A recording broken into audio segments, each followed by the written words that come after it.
ସଦାବିହାରୀ ଏକ ଏମିତି ଫୁଲ ଗଛ ଯାହା ପ୍ରାୟତଃ ସବୁ ସ୍ଥାନରେ ମିଳିଯାଏ। ବିନା ଅଧିକ ଯନ୍ତ୍ରରେ ଏହା ବଢ଼ିଥାଏ। ଏହାର ଫୁଲ ଭିନ୍ନ ଭିନ୍ନ ରଙ୍ଗର ଏବଂ ବେଶ୍ ସୁନ୍ଦର ଭାବରେ ହୋଇଥାଏ। କିନ୍ତୁ ଆଜିକାର ଏହି ଭିଡ଼ିଓ ମାଧ୍ୟମରେ ଆମେ ଆପଣଙ୍କୁ ଏହି ସଦାବିହାରୀ ଗଛକୁ ନେଇ କରାଯାଉଥିବା କିଛି ଖାସ୍ ଉପାୟ ବିଷୟରେ କହିବୁ, ଯାହା ଆପଣ ଜାଣିବା ନିହାତି ଜରୁରୀ ଅଟେ। ଏହି ଗଛ ଦ୍ୱାରା ଆପଣ ଜଣେ କୋଟିପତି ହୋଇପାରିବେ ଏବଂ ଆପଣଙ୍କ ଦୁର୍ଭାଗ୍ୟ ମଧ୍ୟ ବଦଳିଯିବ। ଯଦି ଆପଣ କୌଣସି ବ୍ୟବସାୟ କରୁଛନ୍ତି ଏବଂ ବାରମ୍ବାର ସେଥିରେ କ୍ଷତି ସହିବାକୁ ପଡ଼ୁଛି, ଅନେକ ସମୟରେ ମନୁଷ୍ୟ ଖୁବ୍ ପରିଶ୍ରମ କରିବା ସତ୍ତ୍ୱେ ବି ସମସ୍ୟା ଦୂର ହୋଇନଥାଏ ଏବଂ ସଫଳତା ତାକୁ ମିଳିନଥାଏ, ତେବେ ଏହି ଫୁଲ ଦ୍ୱାରା ଏହି ସମସ୍ୟାର ସମାଧାନ ହୋଇପାରିବ। ଏହା ବ୍ୟତୀତ ଯଦି କେହି ବ୍ୟକ୍ତି କରଜରେ ବୁଡ଼ି ରହିଛି, ତେବେ ଆପଣ ଏହି ସଦାବିହାରୀ ଫୁଲକୁ ଭଗବାନଙ୍କୁ ଅର୍ପଣ କରିଦିଅନ୍ତୁ। ଯଦି ଆପଣଙ୍କ ଜୀବନରେ ଆର୍ଥିକ ସମସ୍ୟା ରହିଛି, ତେବେ ଏହି ସଦାବିହାରୀ ଗଛକୁ ଘରକୁ ଯଥାଶୀଘ୍ର ନେଇ ଆସନ୍ତୁ ଏବଂ ଘରେ ଲଗାନ୍ତୁ। ଏହି ଗଛକୁ ଘରେ ଲଗାଇଲେ ଧନ ଆକର୍ଷିତ ହୋଇପାରିବ।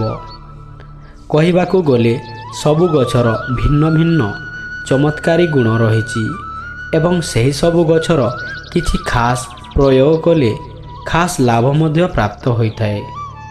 ସେହିପରି ସଦାବିହାରୀ ଫୁଲ ସବୁଦିନ ପାଇଁ ଆପଣଙ୍କ ଭାଗ୍ୟ ଚମକାଇ ପାରିବ। ଏହି ଫୁଲ ଦୁଇ ପ୍ରକାରର, ଯଥା ଧଳା ଏବଂ ଗୋଲାପୀ, ଏବଂ ଉଭୟ ମାତା ଲକ୍ଷ୍ମୀଙ୍କୁ ଭାରି ପ୍ରିୟ। ସେହିଭଳି ଧଳା ସଦାବିହାରୀକୁ ମହାଦେବଙ୍କୁ ଅର୍ପିତ କଲେ ମହାଦେବ ଖୁବ୍ ପ୍ରସନ୍ନ ହୁଅନ୍ତି।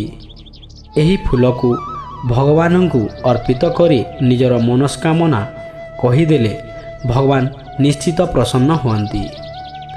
ଏହି ଖାସ୍ ଉପାୟ ଅନୁଯାୟୀ କୌଣସି ଶୁକ୍ରବାର ଦିନ ସନ୍ଧ୍ୟା ପୂର୍ବରୁ 21ଟି କିମ୍ବା 17ଟି ସଦାବିହାରୀ ଫୁଲ ଘରକୁ ଆଣି ପୂଜା ଘରେ ରଖିଦିଅନ୍ତୁ। ଏକ ଦୀପ ଜାଳିବା ପରେ ନାଲି କପଡ଼ା ବିଛାଇ ତା ଉପରେ ନାଲି ମୌଲି ସୂତାରେ ଏହି ଫୁଲର ମାଳ ବନାନ୍ତୁ। ମାତା ଲକ୍ଷ୍ମୀଙ୍କୁ ଅର୍ପିତ କରିବା ସହିତ ମହାଲକ୍ଷ୍ମୀ ଚାଳିଶା ପାଠ କରନ୍ତୁ। ଏହାପରେ ନାଲି କପଡ଼ାରେ ସ୍ୱସ୍ତିକ ରଖି ସେଥିରେ ମହାଲକ୍ଷ୍ମୀ ଲେଖିଦିଅନ୍ତୁ। ଯଦି ଆପଣ 21 ଫୁଲ ଥିବା ମାଳା ଦ୍ୱାରା କରୁଛନ୍ତି, ତେବେ 5ଟି ଶୁକ୍ରବାର 27ଟି ଫୁଲ ଥିବା ମାଳା ଅର୍ପିତ କରୁଥିବା ବେଳେ 4ଟି ଶୁକ୍ରବାର କରିଦିଅନ୍ତୁ। ଯଦି ଆପଣଙ୍କ ଜୀବନରେ କୌଣସି ପ୍ରକାରର ମନସ୍କାମନା ରହିଛି ଏବଂ ତାହା ପୂରଣ ହୋଇପାରୁନାହିଁ, ତେବେ ଗୋଲାପୀ ରଙ୍ଗର 9ଟି ସଦାବିହାରୀ ଫୁଲ ଏବଂ ଗୋଟିଏ ତମ୍ବାର ପାତ୍ର ନିଅନ୍ତୁ। ସୋମବାର ଦିନ ବ୍ରହ୍ମ ମୁହୂର୍ତ୍ତରୁ ଉଠି ସ୍ନାନ କରି ତମ୍ବା ପାତ୍ରରେ ପାଣି ନେଇ 9ଟି ଫୁଲକୁ ପକାନ୍ତୁ।